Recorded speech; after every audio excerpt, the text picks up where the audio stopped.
expected return of 5%, right? And next, you're going to look at a 6%,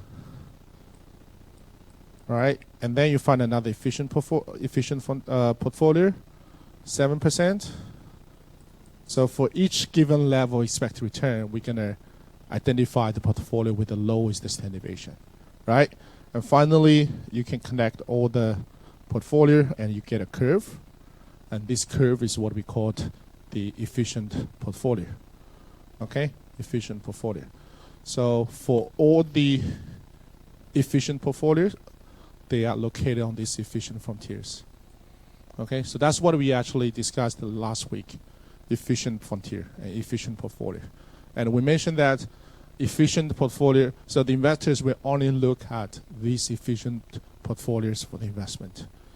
They will not look at any other inefficient one because those efficient portfolios obviously can beat these inefficient portfolios. But one question remains unanswered is, among these efficient portfolios, which one will be preferred by the investor? Right? We have efficient frontier, we have numerous efficient portfolio. Okay? Numerous efficient portfolios. So which one will be preferred for the investors? Because investor can only invest in one portfolio. Right? So let's just look at this issue. Let's say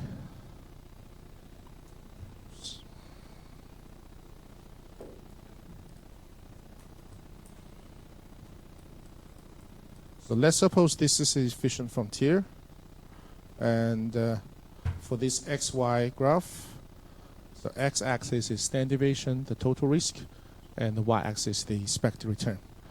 So let's say A and B, that's two specific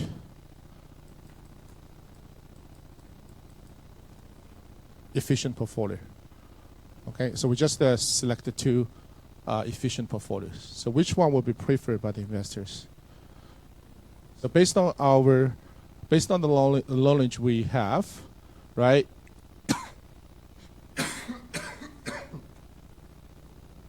If we want to identify the investor's preference, we need to know the expected return and the standard deviation of these two portfolios, right? Which one can maximize our utility? We're going to pick that one. But if you compare A and B, A has a lower return, but also a lower risk, right? So we cannot know which one will be preferred. But if we introduce another spatial asset into this setting,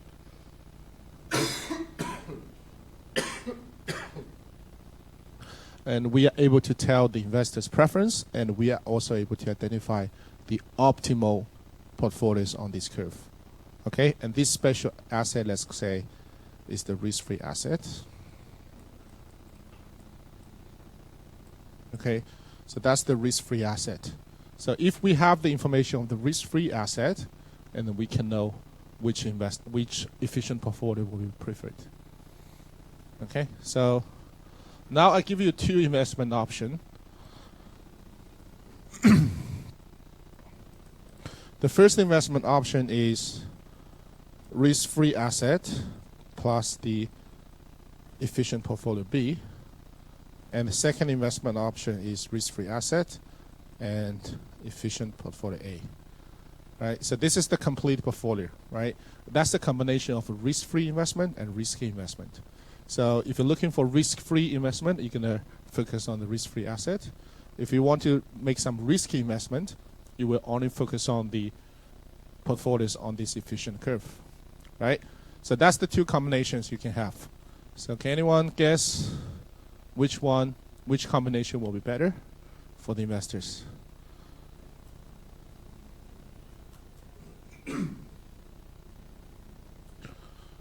I'll give another option. Let's say this is C. So the third option is risk-free and C.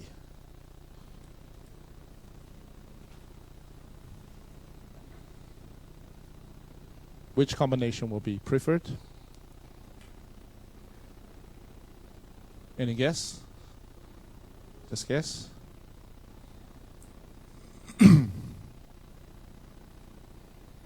Well, someone believed that, okay, so risk-free rate, risk-free asset, because it has a low return. So probably if we combine the low return asset and the highest return asset, that will be a better combination. All right, so people may choose the third investment option.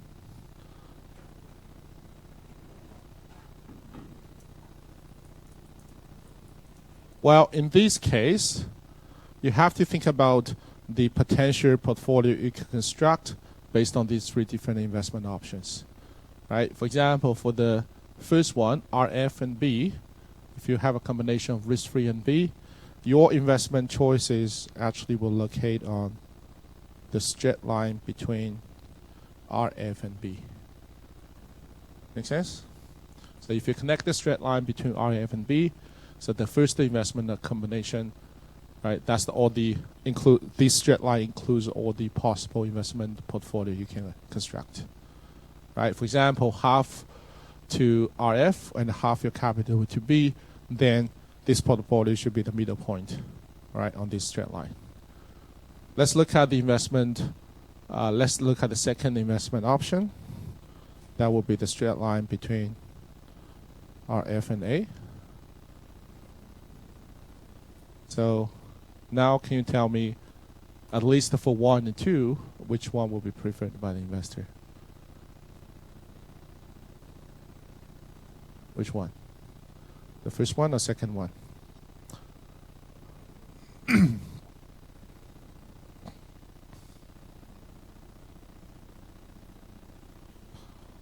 So let's just use the simple, the special case.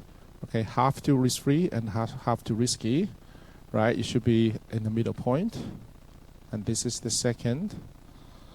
And this is the first one. Sorry. Let's just look at the middle point for the second one.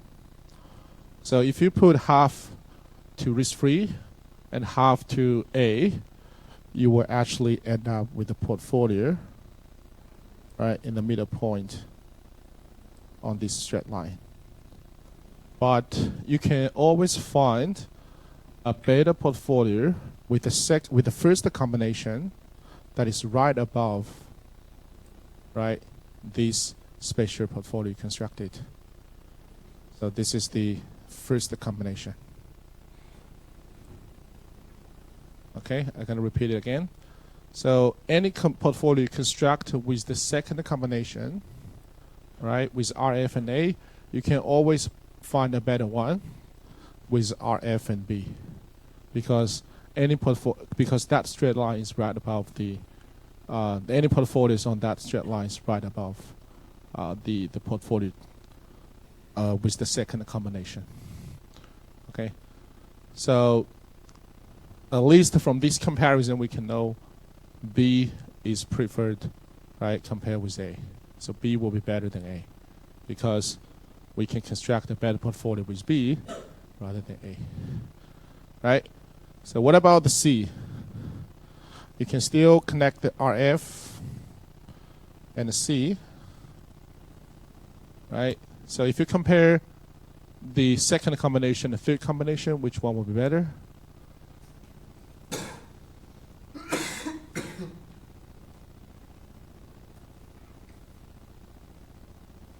So the third combination will be better than the second one, because any portfolio you construct based on the second combination, you can always find a better one, right, with the third combination. And obviously for that 3, the best one is B. Okay, the best one is B. So that's how we can tell which portfolio will be preferred, right? Well, the last question is how we identify the optimal one. We just randomly select several efficient portfolios and then do some comparisons. We know which one will be preferred. But what is the optimal one among all the efficient portfolio in this case?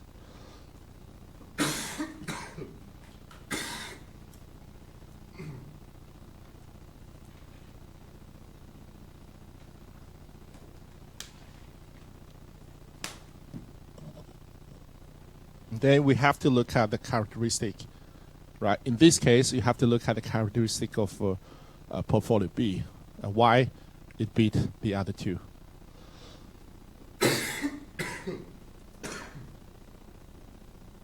because when we connect risk-free and portfolio B, the straight line has the highest slope. Okay, so you can compare the slope of that three straight line. The first combination actually has the largest and positive slope. So that's actually how we're going to identify the optimal risky portfolio, optimal portfolio. So this portfolio, first, this portfolio should be on this efficient curve. And this portfolio, when we connect the risk-free and this portfolio, the straight line should have the largest slope. Okay, that's how we identify the optimal one. So that's why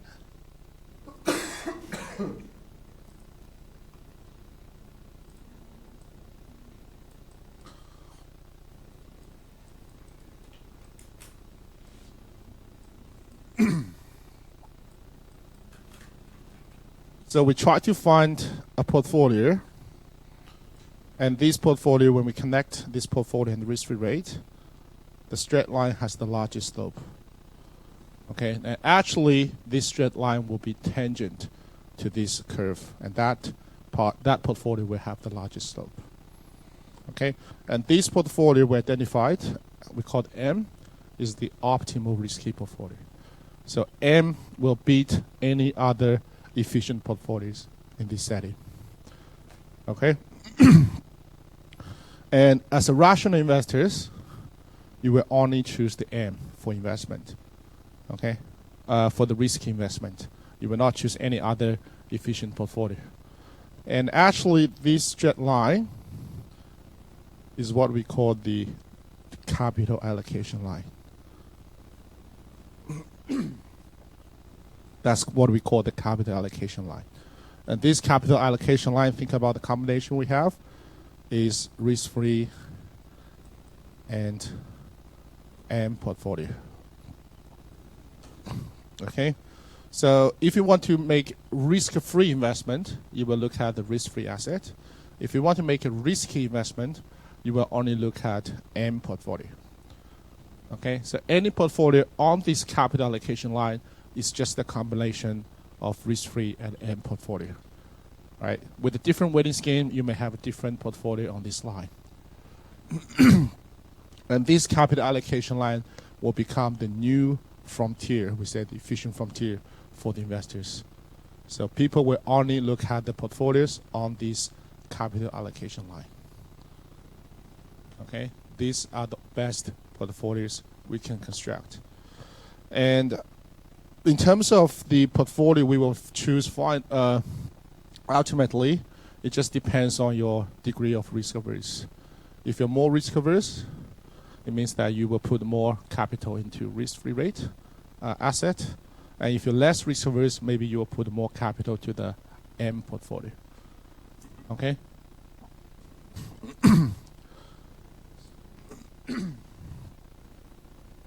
So that's the first line we want to talk about, the capital allocation line. So this capital allocation line also describes the relationship between risk and return. And the exact formula for this capital allocation line, so we have that, is given. Okay. And sometimes we have another term we call the capital market line, and sometimes we call the capital allocation line. Okay, so this is the formula for that capital allocation line. All right, so why we say this is capture the relationship between risk and return. So left-hand side, that's the return of your portfolio. And right-hand side, this measure, sigma p, that's the standard deviation of your risk. Right? So now we actually express the return of the portfolio as a function about the standard deviation of this portfolio. Okay? And the other component, this is the risk-free rate. And this is the price, market price of that risk. So RM, that's the return on that market, on that M portfolio.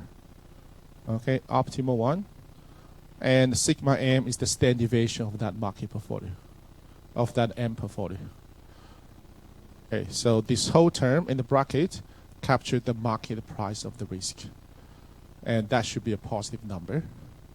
So basically, if you look at this formula or equation, the higher the risk for your portfolio, the higher return you're going to earn. Okay, the higher return you're going to earn. But there is a restriction for this model, is that this equation only works for the portfolio on this capital allocation line. Okay, only works for these efficient portfolios. And we have another model to describe the risk and relationship in a more general case. And this model we call the Kaplan model. That can work for any portfolio, any asset, no matter whether it's efficient or inefficient. Okay, and this is the Kaplan model, and this will be captured by another line we call the security market line. So the previous one is the capital market line, and this one is the security market line. That's the two important concepts in the modern portfolio theories. Basically, we will give you the formulas, the equations. You don't need to derive this equation. Okay, you don't need to derive. So for this security market line, it works for any asset, any portfolio in the market, right? And it also describes the relationship between risk and return. So left-hand side is always return, and right-hand side, what is the measure for risk? Is actually the term in this bracket. And this risk, if you can recall, this is actually the market risk, okay? Or we also call it beta. Market risk, or we say systematic risk. So this Kaplan model explain the relationship between the return and the systematic risk. And the capital market line, this model explains the return and the total risk. But this is only for the efficient portfolio. Okay? So that's the two main difference between these two models. So covariance between individual asset and market portfolio divided by the market portfolio's variance. And that's the beta, how we measure beta. So M here is different from the M in this case. Okay, so M here, this M means the market portfolio. It will include all the tradable assets in the world. Okay, so market M here in this capital market line is the optimal risky portfolio. Okay, optimal risky portfolio. And if in this market we have the access to all the securities, this optimal risky portfolio is the same as the market portfolio. Okay? So that's about the beta. The last term here is the return difference between the market portfolio and the risk-free rate. And this difference is what we call the market risk premium. Okay, market risk premium. So this premium should also be positive. A high level of beta, a high level of market risk, right? You will expect a higher level return. Okay, high level return. So that's about the Kaplan model. As we mentioned, this model can work for any security or any portfolios when we price these securities, right? Obviously, it will work for the risk-free asset. It will work for the market portfolio, right? So let's look at these two special cases. Let's look at the risk-free asset. So now we use this model to price the risk-free asset. So what is the expected return of a risk-free asset in this case? So we're going to use the model, okay? So here we use beta. And this is the expected return of market minus the risk-free asset, or risk return. So now we set up equation for the risk-free asset, and you should also, right, follow the Kaplan model to be priced. Okay, so now the key point is, what is the beta for the risk-free asset? Right? If you want to know the expected return for a certain asset, you have to know the beta. Right? That's what we can tell from the CAPM model. A high-level beta, a high-level return. We need to know the beta, and then we are able to calculate the expected return. So what is the beta for risk-free asset? 0. Why is that 0?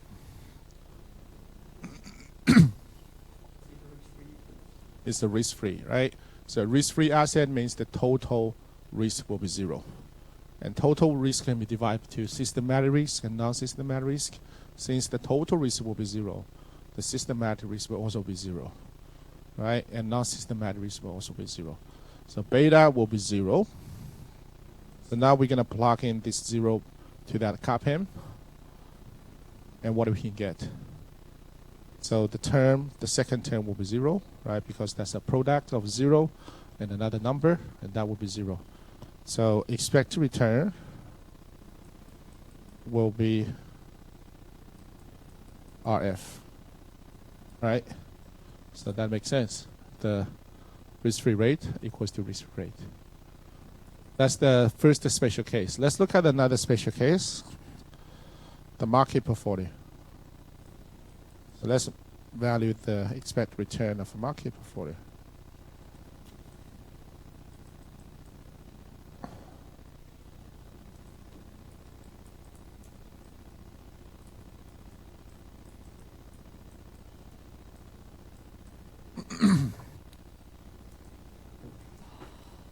So RF and beta n and expected return of market portfolio minus the risk-free rate. Okay, so next, obviously, what is the beta for market portfolio?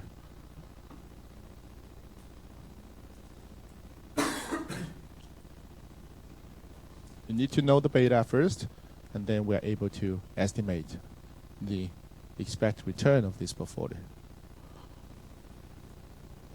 What's the beta for market portfolio? If you have no clue, you can look at how we calculate beta.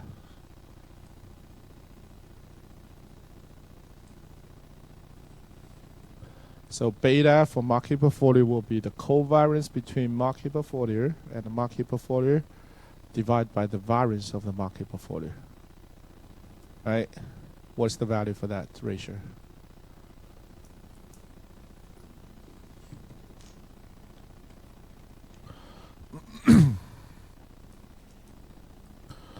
So that will be 1,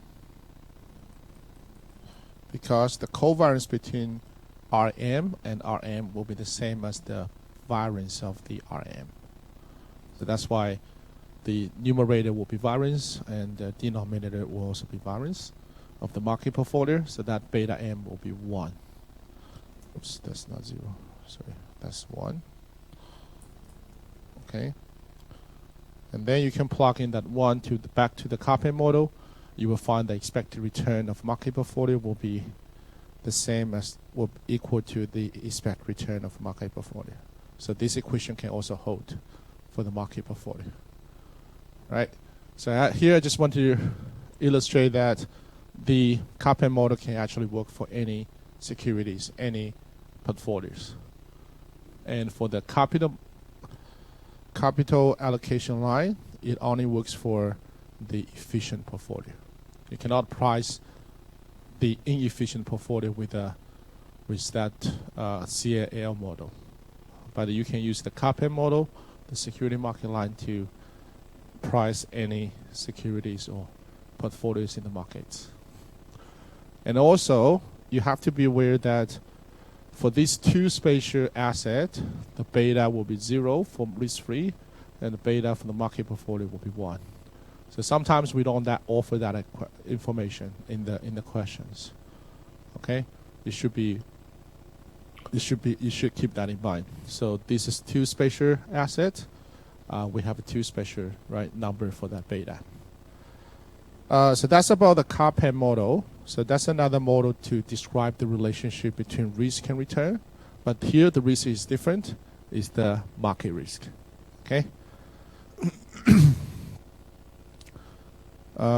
So for the CAPM model, you can find that the only factor that's specific to this company or to this security is actually the beta. Right? So if you look at the CAPM model, the expected return of this security will only be influenced by the beta of this security. If you look at the other components, risk-free rate, market portfolio rate, they're actually the same to all the securities and the portfolios, right? So the only factor that is specific to this company is actually the market risk. So market risk is the only factor that explains the difference of the expected return. Okay, so if the two companies have the same level of beta, they should have the same level of expected return. Right? That's how we interpret this model. We can also visualize the CAPM model, right, in the XY graph, and we have a straight line, and this straight line is the security market line. So it's quite similar to this straight line. Right? This straight line is the CAPM market line. This line is security market line. And the main difference, you have to be aware of the x-axis. So since the CAPM model captures the relationship between the systematic risk and the return, so the x-axis is actually beta. All right. So for XY graph in the security market line, the horizontal axis should be beta. But if we go to the capital market line, because it describes the relationship between total risk and return, so the x or the horizontal axis is actually the total risk, the standard deviation. So we have two different measures of risk, okay, for these two lines. So you have to be careful. And next is about a very simple way to calculate the portfolio beta. So once you have the beta for individual assets and you want to form a portfolio, how we calculate the portfolio beta? Very straightforward. It's just the weighted average of individual assets beta. Okay, so that's different from the way we calculate the portfolio risk. So portfolio risk, we have a very complicated formula. We have the variance part, we have the covariance part, right? But for the beta, for the portfolio market risk, it's just the weighted average. Okay, and the previous model we have is the portfolio total risk, the portfolio standard deviation. So we will have some numerical questions related to this portfolio beta. Next issue is how to implement the CAPM model. Right. So for example, you want to know what is the expected return of investment in the apples for next year. Right. How we gonna implement the CAPM model to get that number? So first of all, if you look at the components of the CAPM model, you need the risk-free rate, right? So what is the risk-free rate? Theoretically, risk-free rate means the return or the yield on a risk-free asset. But in the reality, there's no such risk-free security in the world. So risk-free means there is no uncertainty. The return on this security will be the same number forever. Right? But we cannot observe this kind of security, even though probably the closest one could be the government yield, the long-term government bond, but the yield will still change in the history, right? Even though the change will be minor, but they will still change. So we don't have the real risk-free rate. We don't have the real risk-free asset. The only thing we can find is actually a kind of like a security to proxy the risk-free asset. So sometimes people just use the deposit rate, even though you can see the interest rate has been changed, right, quite frequently in the past 1 year. And probably that would not be a good one. So people also look at the long-term government bond. So the yield on long-term government bond quite stable, okay? So people just use this long-term government bond yield to proxy the risk-free rate, even though it is not the real risk-free rate.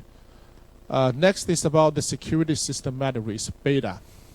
how we can know the beta information for apples, right? Apple, and then we are able to estimate the return. So beta, probably you can get this information from some data source like Yahoo Finance, right? Or even some data sample or data. Let's say the data from the fact set. They will actually provide a beta information based on their own calculation. So if you want to start from the scratch to get the beta information, usually we will rely on the regression analysis. We try to track the historical performance of the market portfolio and the Apple's return in the past. Usually should be a very long time, like the past 10 years. Okay, so you collect, let's say, the market portfolio's return in the past 10 years and also the Apple's return in the past 10 years, and then you run the regression, estimate the coefficient, and that coefficient is actually the beta. And this is actually we call the exposed estimate. Exposed means that we use the data in the past. Okay, we use the data in the past. And here we mentioned another important portfolio we call the market portfolio. So how are we going to find the market portfolio in the reality? So market portfolio here, theoretically, we mentioned you should include all the tradable assets in the world, but in the real world, there is no such a portfolio you can construct, right? There will be numerous assets. So people just find some proxies, like the index, the market index, okay, the market index. So for Australia, we use the ASX200 index, right? For US, we use the SP500 index, but they are not the true market portfolio. Even for Australia, the ASX200 index may not be the true market portfolio, okay? The true, let's say they can truly reflect the market performance. Why is that? So ASX200 index include the top 200 companies in Australian market, right? But do you know how many stock listed in Australian market? It's roughly 2,000. So we only include 10%, the top 10% of companies in that market index, all right? So it may not truly reflect the overall market performance, okay? But in terms of the market cap, obviously top 200 will count more than 90% or 80% of the Australian market cap. So that's about the market portfolio. We don't have the real market portfolio, so we have to find some market index to proxy the market portfolio. Okay, so once you get all this information, and also there's another component, is the expected return on this market portfolio.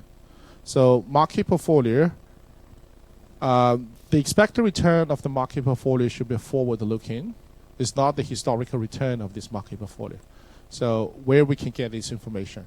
So sometimes you just to rely on the analyst forecast.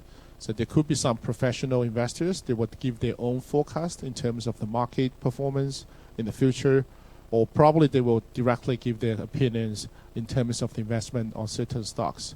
So you can rely on their estimate, right? That's how we get the expected return on the market portfolio. So once you gather all the necessary information, right, you can use the CAPM model to estimate the return on Apple, right, in return on the Apple companies for the next 1 year. Okay, so that's how we implement the CAPM model. And here are just some examples of betas in Australia. Just based on the method we illustrate, we collect the data in the past and use the regression analysis. So you can find some companies, for example, the ANZ, the beta is 1.16, and some companies like Coca-Cola, just a 0.41. So here, how we describe whether the company has a high level of market risk or low level market risk. The benchmark is actually the beta of the market portfolio, or we say the benchmark is 1. So if this company has a beta greater than 1, we just say this company is risky, okay, in terms of the market risk. If it is lower than 1, then has a low level market risk. So if you look at these companies, which industry or companies tend to have a lower beta, lower market risk?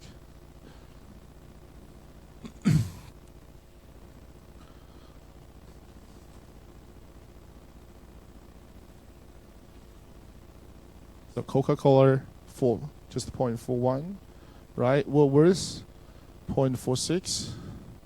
So they tend to be quite low in terms of the beta. So which industry do these two companies belong to? So Coca-Cola is from beverage, food. Woolworths is about the wholesale or food. So this beta also reflects the company's sensitivity to the business cycle, okay, or economic cycle. So low beta, it just means that this company is less sensitive to the business or economic condition, right? Why is that? So lower beta means that it will be less elastic, or we say there will be more defensive, because no matter whether the economic condition is good or bad, people still have to spend money on food, on beverage, right? It means that the performance of these companies is less sensitive to the overall economic condition. Okay, so beta also reflects the company's sensitivity to the economic condition. Right, so that's the CAPM model. Next, we just discuss the development of the CAPM model. So CAPM model is actually the most traditional model. We say the asset pricing model. Okay, it describes the relationship between market risk and the expected return. But later on, people just find that, so many scholars just find that the CAPM model may not work very well in the real world. So they use the real world return data, and they find that the market risk can rarely capture, or to less extent to capture, the variation of the expected return for certain asset or portfolios. And then they come up with some other models by including more risk factors. So they believe that a market risk is not the sole risk factor to explain the expected return. There should be some other risk factors. And the most famous one is actually the Farmer-French three-factor model in 1993. Okay, so in addition to, so if you look at this model, in addition to this market risk, the market risk beta IM, and this model actually includes another two risk factor. So SMB is a factor to capture the size effect, okay, and HML is a factor to capture the value, okay, value in the growth difference. So they include more factor into the model, and they find that this model obviously compared with the CAPM model performs much better in the real world. And later on, people actually have a more complicated model. So we also have a 4-factor model or 5-factor model. And nowadays, people, I think at least we have 80 factors. Okay, it's not necessary that we put all the 80 factors in just one model. People just find that at least the 80 factors, we find the 80, at least some of these 80 factors can explain the expected return of individual assets. So another famous model is the 4-factor model. So in addition to that 3 factors in that Farmer-French, we also include another factor we call the momentum factor. So anyone heard that term before? Momentum effect. So momentum effect means the change of the security price movement. So if the stock has a positive return in the past several months, it's very likely that this company will continue to have a positive return in the next few months. Okay, so there is a change in the stock price movement. And that's the similar idea for when the company has a negative return in the past. So negative return in the past, this company will continue to have a negative return in the future. Okay, so people actually include this effect in another factor we call the momentum factor. But this actually give a actually question the risk-based explanation, because these three factors actually are related to complaint risk, characteristics, right? Market risk that captures the co-movement of the complaint and the market portfolio's movement, and the size that's related to complaint. But this momentum factor actually is not related to complaint itself. It's actually related to the investor's behavior. Okay, it's investor's behavior. So it's not from the complaint side, and that question the risk-based explanation. But nevertheless, the CAPM model is still widely used because that's the only model received the theoretical support. Okay, and the other model we have nowadays is just we just find that this model just works well for the data. We don't have any theoretical support, right? And it's also hard to say that the CAPM model may not be the right model, or CAPM model fails to explain, because in the real world, we don't have the real market portfolio, right? How can we say, or how can we examine whether the CAPM model will be the right or wrong model? So we don't have, that's some issues with the CAPM model, the validity of the CAPM model. Right, so that's the pricing model, the development of pricing model. And the last point is about the performance evaluation. So performance evaluation here, we just introduce two ratios here. And these two ratios is consistent with the utility function. So these two ratios are called the risk-adjusted return. Right? Remember, the utility function, it should include the risk and also the return. So when you evaluate the portfolio performance, you should also include the risk and return. Right? For example, you make a deposit, you earn $2 per, you earn 2% per year. Right? Think about your another investment in the stock market, you earn 10%. It doesn't mean that your investment in stock market will perform better than the deposit, right? Because you don't consider the risk embedded in the investment. So that's why when you evaluate the performance of your portfolio, you have to use, we call the risk adjusted. You have to incorporate the risk. So one ratio we're going to use is the Sharpe ratio. So that's the one example of the risk adjusted. So numerator is the excess return of your portfolio. Okay, so return of your portfolio minus the risk-free rate, and the denominator is the standard deviation. Right? So that means given a level of standard deviation, how much additional return you can earn from that investment. And obviously, the higher the ratio, the better the performance. And the channel ratio is the second one. Similar idea, okay, except for the measure of the risk. So numerator is the excess return, and the denominator is another measure of risk, beta, which is the market risk. So for given level market risk, how much additional return you can earn from that investment.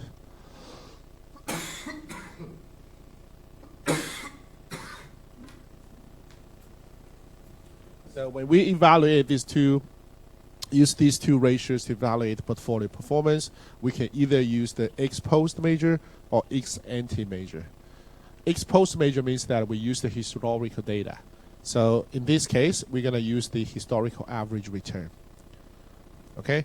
But if you want to use the ex-ante measure, it means that we have to use a forward-looking measure. We're going to use the expected return instead of the historical average return. Okay, so just there's some difference between ex-ante and ex-post. But the main formula will be the same. The excess return per unit of risk, either total risk or systematic risk. Okay, so probably you may come across some simple calculation problems by just using that formula. Okay. So it won't be too hard. Okay. So back to, so I just want to go back to the capital market line, and I want to highlight this price, market price of risk. So look at the market price of risk. So look at this term in the bracket. What does it stand for?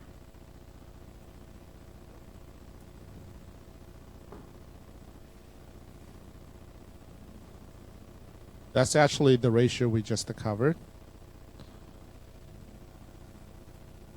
Okay, so the portfolio risk minus the risk rate divided by the portfolio risk. Portfolio return minus the risk rate divided by the portfolio risk. That's the Sharpe ratio, right? If you go back to the capital market line, look at the market price of the risk, return of the market optimal risk portfolio minus the risk rate divided by the standard deviation of the optimal risk portfolio. So the CML, the capital market line, the market price is actually the Sharpe ratio of this optimal risky portfolio. All right, and optimal risky for the optimal risky portfolio, the slope of this straight line, the slope of the capital allocation line is actually the Sharpe ratio of this optimal risky portfolio. Okay, so this is actually the characteristic for the optimal risky portfolio. How we identify the optimal risky portfolio? We should find, or we should identify a portfolio that maximizes the Sharpe ratio. Okay, that's how we get the optimal risky portfolio. Okay, so that's pretty much about this lecture part. And the rest of the time, probably we just look at some questions.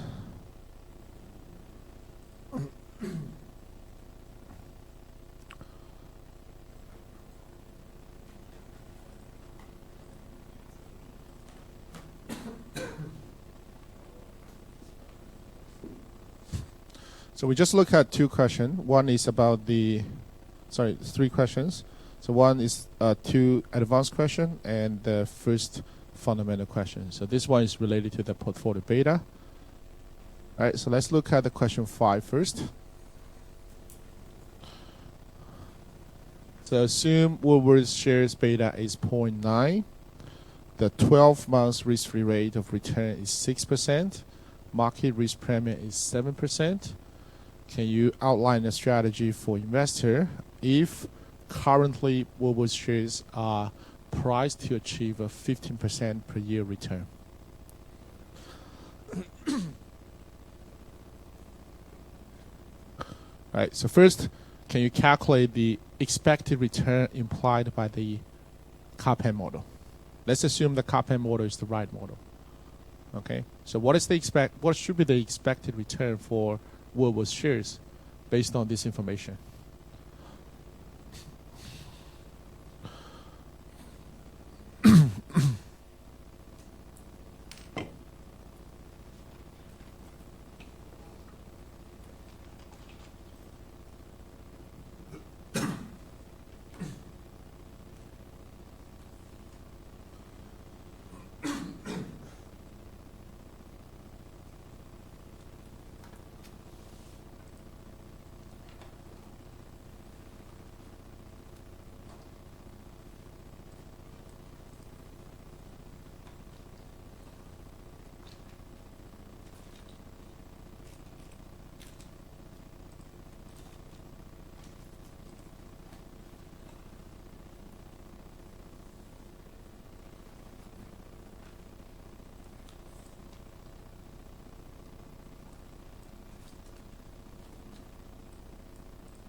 All right, anyone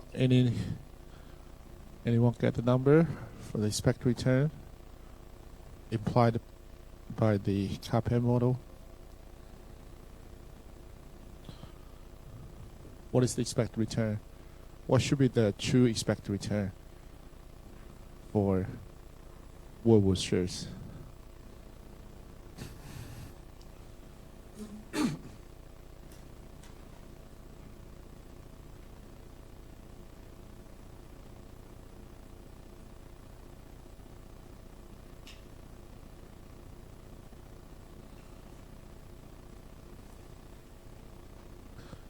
Anyone get 6.9?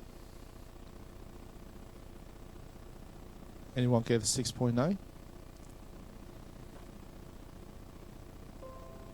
Anyone get 12.3?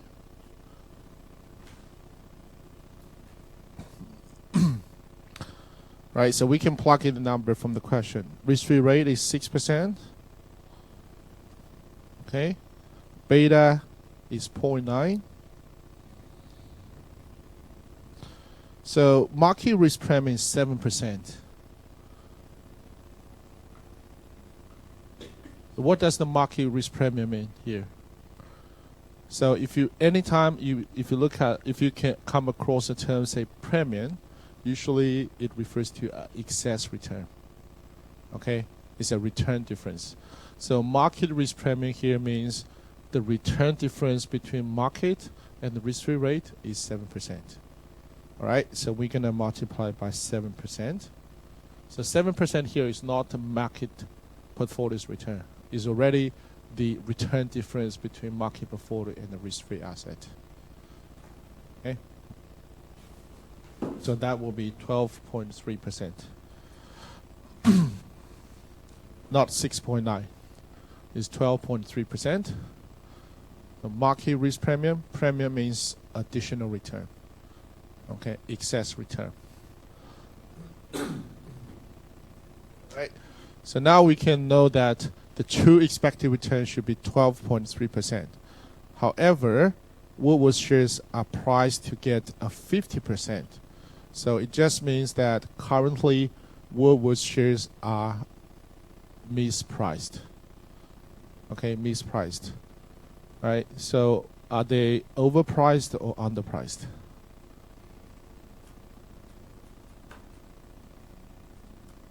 Overpriced or underpriced?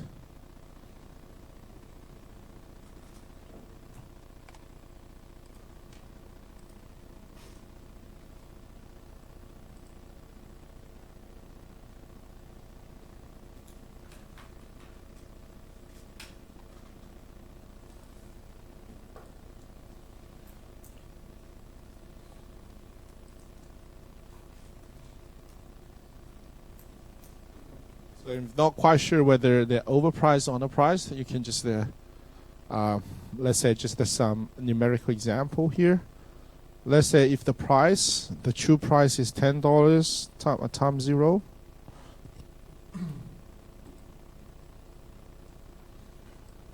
Right, and 1 year later the price is 11.23. All right. So if you calculate the return, that will be 12.3%. Okay. So how we calculate the return? It's just so P1 minus P0.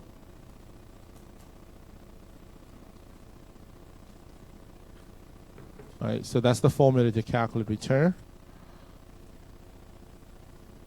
So this year's price minus last year's price, so that will capture the capital gain, right, divided by last year's price, and that's how we get the return of that investment. So if the true price is $10, the fair price is $10, and 1 year later the price will go to 11.23, then the return will be 12.3%. However,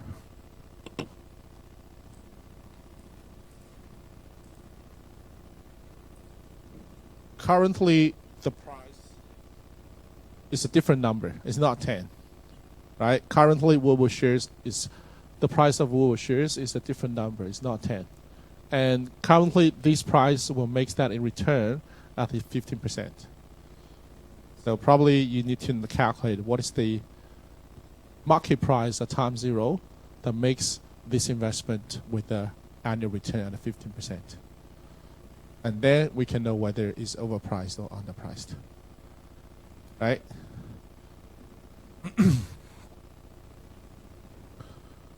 Can anyone calculate that price for me?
Okay, anyone get the number? Current market price? So what is the price that will make this investment to achieve a return at a 15%? Anyone get the number?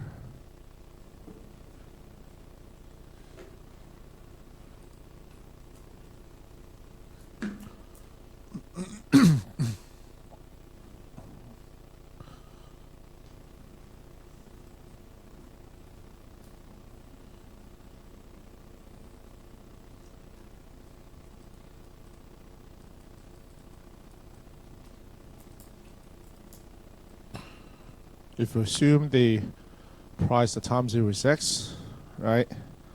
So we can set up equation. The left hand side is the way we calculate return, right?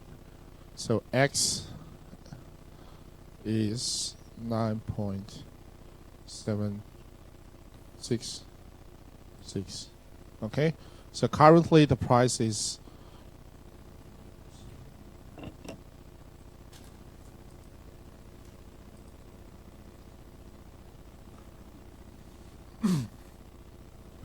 so currently Woolworth share price is 9.76, so that it can achieve 50%, right? So we know that the true price should be, fair price should be $10, but the current market price is just the 9.76. Is that overpriced or underpriced? Underpriced, right? So if you're not quite sure, you can just give yourself a numerical example. So currently the Woolworth shares are underpriced. So underpriced, so you can expect a higher return. Okay, and rational investor will try to long these underpriced securities. Okay, you will buy these underpriced securities, and if it is overpriced, you're gonna short. You're gonna sell the security. Okay, so that's about the question 5. Let's look at the question 6. So assume equity fund manager, and with the share portfolio value at 20 minutes, and he believes that Australian stock market will go down over the next few years, over a few months, by anticipating a future global price crisis.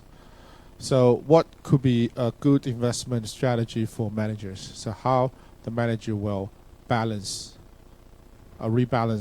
his or her equity portfolio.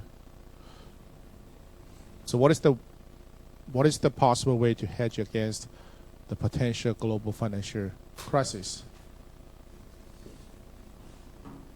So one way we can think of is you can look at let's say the precious metals, right? Like the gold, it's a natural resource. So this sector usually will tend to perform better during the financial crisis, right? Because there was a high inflation, and this natural resource or gold or precious metals can actually hedge against the inflation. Okay, so these sector will tend to perform better. So you can make investment in those precious metals or natural resource. But the problem is that this is the equity fund manager. He can only focus on the equity investment. Right. So another way here is try to look at those. Remember the defensive sector. Defensive sector or defensive companies. So these companies tend to have a low level beta. They're less sensitive to the economic performance or economic cycles. Okay, so market usually when there was a financial crisis, it just means that the market portfolio will go down as well, right? So lower level beta, it means that it will be less influenced by the overall market performance. Okay, so the return, that's how you can safeguard the investor's portfolio. So the manager can shift their portfolios to those low beta companies. Okay, so that's the way the manager can fine tune the equity portfolio. The last one, let's just look at the fundamental questions. So let's only look at the sub question 1, because the rest of the question will be quite similar to the question 5. Okay. So consider portfolio P comprising the risk-free asset F and the market portfolio. Assume that Kaplan model holds and the asset are priced correctly. So what is the portion of P to be made up of market portfolio and the risk-free rate, so that the portfolio has a beta of 0.8 and a beta of 2. Okay, so I'll give you around 10 minutes to work on that. And then we're going to work on it together. So any questions, just let me know. Okay. So calculate the weight for M and the weight for risk-free asset, so that the portfolio will have a beta of 0.8 or 2.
Right, probably we're gonna work on it together. So the beta of a portfolio is just the weighted average of individual assets beta.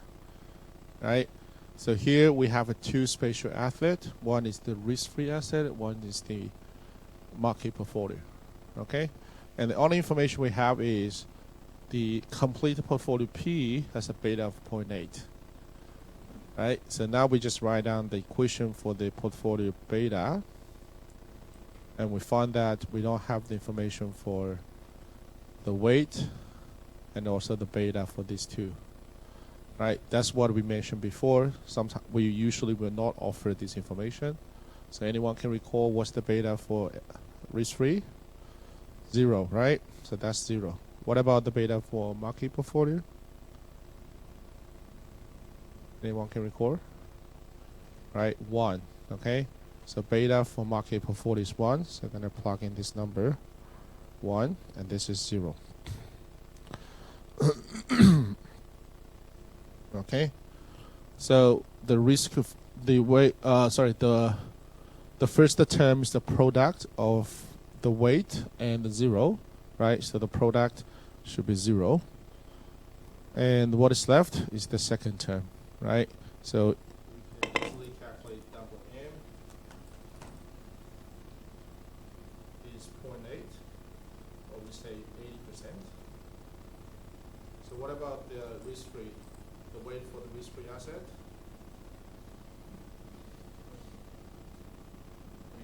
20%, right? Remember, the sum of the weight should always be 1, so the weight for the risk-free asset will be 20%.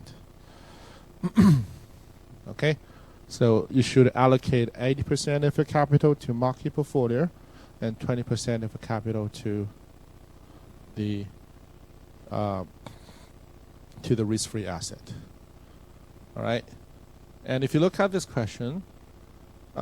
Is this portfolio P on the capital allocation line or not? Or capital market line? Is this portfolio P on the capital market line?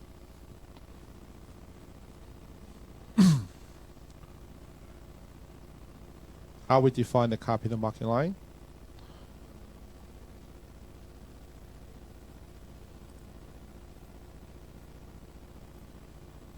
Okay. So capital market line means all the investment portfolios, right, should allocate on this capital market line. That's the new efficient frontier for all the rational investors.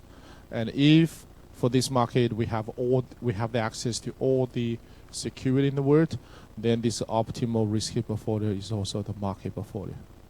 Okay, so that's why your portfolio only comprise the risk-free asset and the market portfolio, right? So your complete portfolio will actually locate on this capital market line. Okay, so the first case, 80% to market and 20% to the risk-free. So probably you'll be somewhere, right, close to that market portfolio. So probably your portfolio will be here. All right. And let's look at the second one. So what is the weight for risk-free and the market? And that your portfolio has a beta of 2. The market weight 2, 20%. Yep. That's right. So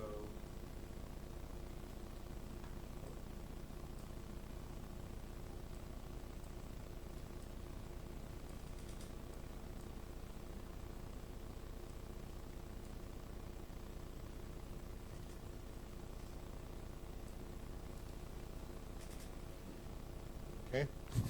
So it means that you're going to invest 200% to market portfolio, and you short 100% in the risk-free asset. So how are we going to achieve that in the real world? That's the marginal investment or the leverage investment. Okay, so we borrow from the bank or from the broker, right, and then invest more than you have in the market portfolio. Okay, for example, let's say initially you have $5,000.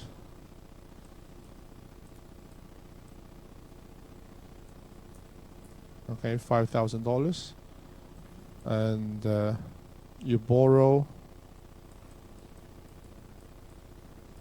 another $5,000. Okay, usually you can borrow from the broker. Okay, the margin investment. So now you have $10,000 in hand, and you will make $10,000 investment on the market portfolio. Okay, so market portfolio, you will invest 10,000, and for the risk-free asset, because you borrow, right, you have a short position, so it just means that you have a negative $5,000 investment, right? If you want to have a positive investment, it means that you deposit in a bank, you earn the interest rate from the bank, but you borrow, right? That's the reverse transaction. So that's why you can view that investment as negative 5,000. And how we calculate the ratio? So your investment divided by the initial capital you have. So for the market portfolio is 10,000 divided by 5,000. That's how we get 2. And for the risk-free, that's negative 5,000 divided by 5,000. And that is negative 1. Right? So that's how we calculate the weight from the scratch. And previously, we just offer you what is the number for the weight, 20%, 30%. And this is how we convert the dollar investment to the weight. Okay. And there's another thing you have to be careful is the rate. So when you have a positive weight in the risk-free and a negative weight for the risk-free, the interest rate or the return will be different. Okay, the rate of the return will be different. Because if you have a negative weight, it means that you borrow, right? Borrow means that you take a loan, and the bank will charge you on a loan rate. But if you deposit the money into the bank, it means that you have a long position, right, in the risk-free asset. So you deposit, and there's another rate for the deposit. And usually the loan rate will be higher than the deposit rate. Okay, so we don't use the same return for the risk-free asset if, right, the position is positive or negative. So if they are negative, it means that you have to pay more. If it's positive, it just means you earn less. Okay, you earn deposit rate, and you pay the loan rate. So that rate will be different. Okay. So that could be the numerical calculation problem for workshop 9, the week 9. So one issue is about the beta, the portfolio beta, and the next one is to use the Carpen model. So get familiar with the Carpen model. Especially, you need to know the difference between market portfolio and market risk premium. Okay, market return and market risk premium, they are different. Right, I think that's pretty much about today's workshop. Because the rest of the question is quite similar to the one we had discussed. Okay, so I will be here for another 30 minutes. So if you have any questions, just let me know. Okay, any question for the assignment or for the midterm? Okay.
that's for the second one. So still you can do tax. So you don't worry about doing the free cash flows because you have to add tax in. Yeah, you have to consider tax. That's So right. the taxes, it's just the original. Tax has been, well, we'll go back to slides. Right, so tax is here, tax expense here. So but you have to find like how did it in Excel like with the tax from the original value? How did you get it? Like how did you calculate the actual like tax from it? Like isn't it? So that's just the taxes from the taxable income. Yeah, So but you taxes can't just use the like you can't just use the rate of tax. You have to use the like. you don't need to think about the tax shield or something like or anything else. You just need to vote the formulas. Because if you want to Yeah. use the tax shield, then you have to use the formula. It's just that, well, basically you get the same number, So when you but put the starting tax point. as a figure, like the tax expense as a figure into Excel, you don't just use 30%, You have to use the actual value. and that's That's the 50%. That's the 50. So taxes on So just times it. Yeah. Wow.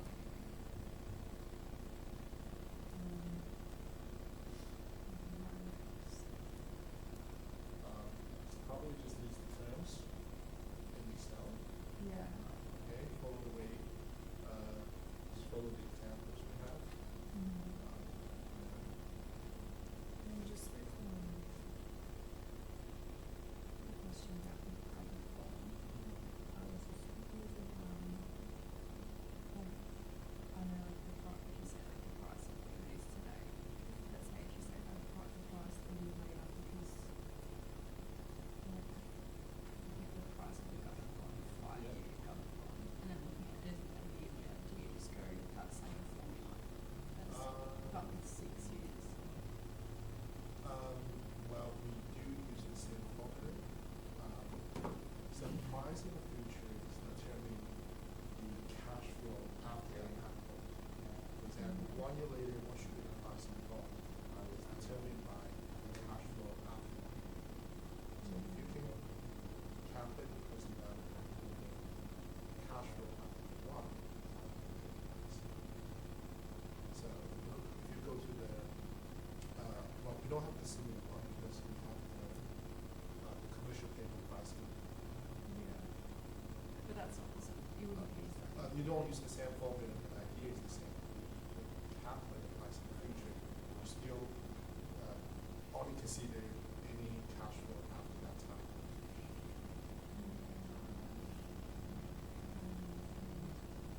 So it doesn't say you have any cash flows, it just says you've got the Well, the cash flow for the bank bond here, in this case, will be the coupon yeah.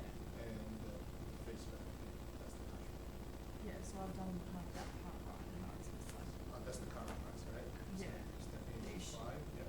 that's up to issue after 5 years, that's Yep. fine. Yep. So What's the price of this one? So 1 year later, what do you expect to receive back for this one? You will receive the coupon as well, but you won't have 4 years. Instead of 5 so years. you just use like you only use it up of how much you're gonna like Yes. use 4 years. Yes. How much you will expect to get after the coupon. So you just use the 4-year rate instead.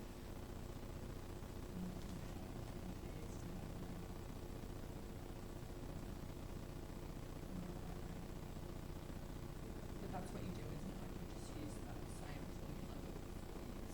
Yeah, 24 years. And what return on the general account is 12-month investments? Yep. Like, That's related to the price you pay, right? Which is the one you issue, and the other price you change security.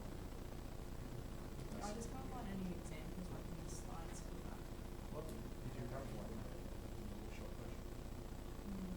Right? You go to the review 2, Yeah. workshop version. Okay. We actually figure out the price for, I think, the investors maybe purchase the commercial paper, Yeah. and also the price that we sell this paper 30 days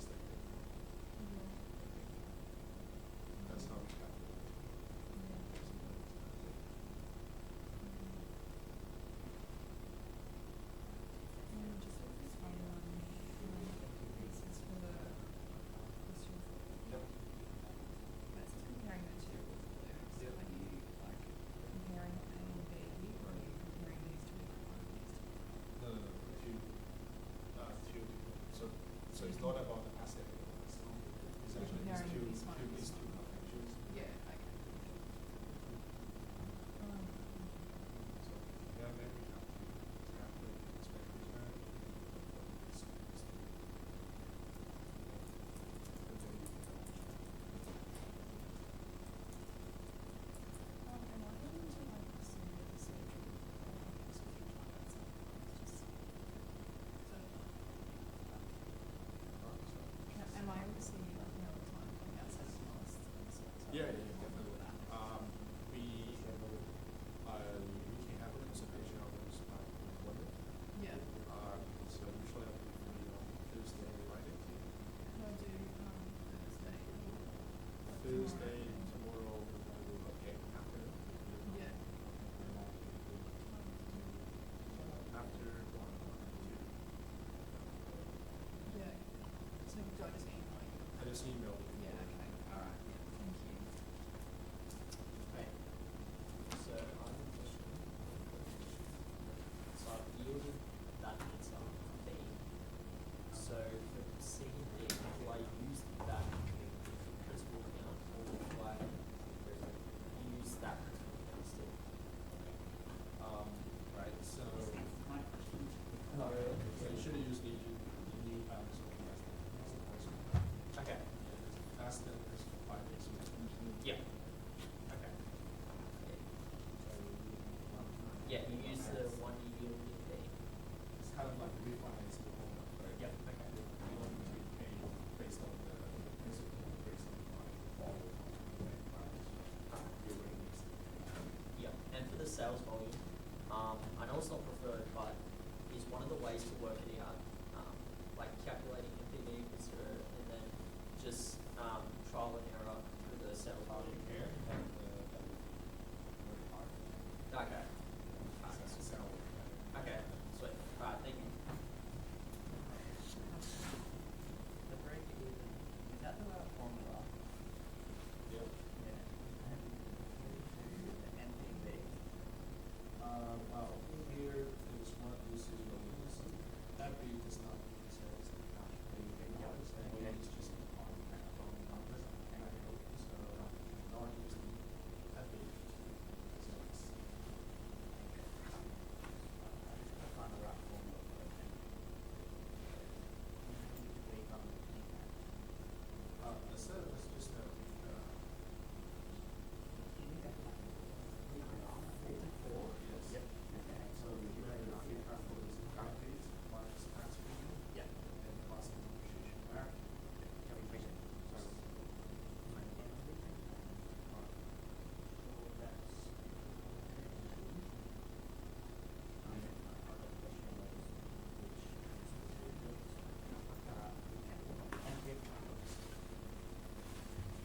I spoke to these question 4, question 4. Is it okay if I can handwrite on paste handwriting? And for question 3, I've done my calculations in Excel. So In that case, well, we actually mentioned there's a place you can submit yourself, do I have to? but it's still